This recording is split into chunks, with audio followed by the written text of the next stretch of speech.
Après la surprise de ces législatives anticipées qui ont nettement freiné la déferlante bleu marine, la France cherche donc une majorité parlementaire. Mais cette division inédite de l'Assemblée nationale en 3 blocs, il y a beaucoup d'incertitudes. Jacques Serret, quelle stratégie désormais pour Emmanuel Macron alors que c'est l'information de la matinée, Gabriel Attal reste à son poste? Oui, le Premier ministre a été reçu à l'Élysée il y a un peu plus d'1 heure. Gabriel Attal a remis sa démission, mais l'Élysée fait savoir que le président l'a refusé. Emmanuel Macron a demandé à Gabriel Attal de rester Premier ministre pour le moment afin, je cite, d'assurer la stabilité du pays. Pas de changement de tête à Matignon et un gouvernement qui ne bouge pas dans l'immédiat. Le statu quo, faute de solution pour Emmanuel Macron. Sa seule option à court terme est de chercher à gagner du temps pour laisser les autres partis s'entre-déchirer, du temps pour convaincre et négocier, du temps pour espérer former une nouvelle coalition composée d'au moins 289 députés.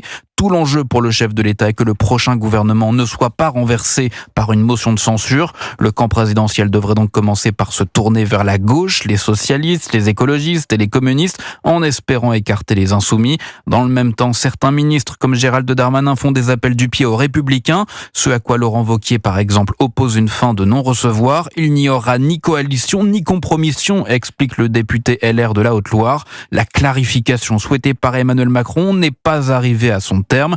Le chemin est loin d'être dégagé et à ce stade a surtout des allures d'impasse. Jacques Serret du service politique d'Europe 1. Alors ce chamboule-tout est aussi un casse-tête pour le nouveau Front populaire. Avec plus de 180 députés, c'est désormais la première force politique de l'Assemblée nationale. Un résultat totalement inattendu à gauche qui bouleverse les équilibres et qui reste fragile. Alexis de La Fontaine, le nouveau Front populaire va-t-il rester soudé ? Eh bien, rien n'est moins sûr, car chaque formation veut devenir le cœur de la prochaine majorité. Mais de nombreux désaccords empêchent l'Alliance de gauche d'avancer ensemble. Sur la stratégie, par exemple, Raphaël Lutzmann souhaite une coalition de circonstances avec le bloc d'Emmanuel Macron. Olivier Faure, lui, fait le pari de devenir la première force au sein du nouveau Front populaire, en ayant plus de députés socialistes que la France insoumise. Jean-Luc Mélenchon se sent menacé par ses alliés qui cherchent à l'isoler.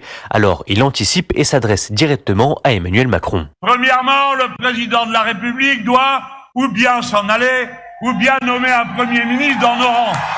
Dans les coulisses de la France insoumise, un seul nom s'impose, celui de Manuel Bompard. Hors de question, Manuel Bompard à Matignon, c'est la marionnette de Jean-Luc Mélenchon, répond un écologiste. Chez les socialistes, Boris Vallaud est présenté comme le seul capable de faire consensus à gauche. Les écologistes, eux, militent en faveur de Marine Tondelier, avec l'argument de la neutralité entre insoumis et socialistes. Une réunion entre les chefs du nouveau Front populaire est prévue en fin de journée pour trancher la question.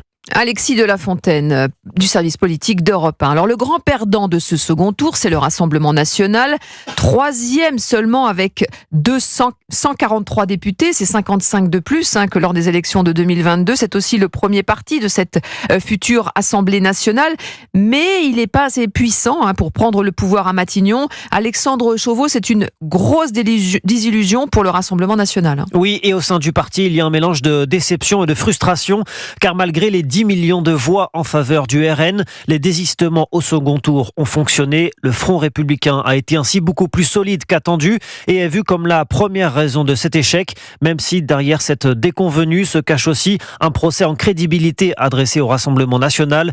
Les nombreux candidats empêtrés dans des polémiques locales devenues nationales sont notamment vus comme un frein au développement du parti. Parmi les sources de satisfaction malgré tout, la réélection de la quasi-totalité des sortants et des scores très importants pour les candidats défaits au second tour. Un motif d'espoir pour Marine Le Pen qui n'a renoncé à rien pour 2027. On perçoit la déception au Rassemblement national. Du côté des Républicains, en revanche, on est plutôt satisfait du score réalisé hier soir. Oui, 44 députés sortants réélus, 12 nouvelles circonscriptions conquises. LR, canal historique, espère donc bien peser dans cette nouvelle assemblée. Il lui faudra pour cela se trouver un chef qui pourrait être Laurent Wauquiez, élu en Haute-Loire, lequel a déjà refusé toute participation à une éventuelle coalition. Beaucoup chez les Républicains font en tout cas le constat que les Français rejettent majoritairement le RN et qu'il y a donc un espace pour une droite ferme sur la sécurité et l'immigration et crédible pour gouverner. Merci Alexandre Chauveau du service politique.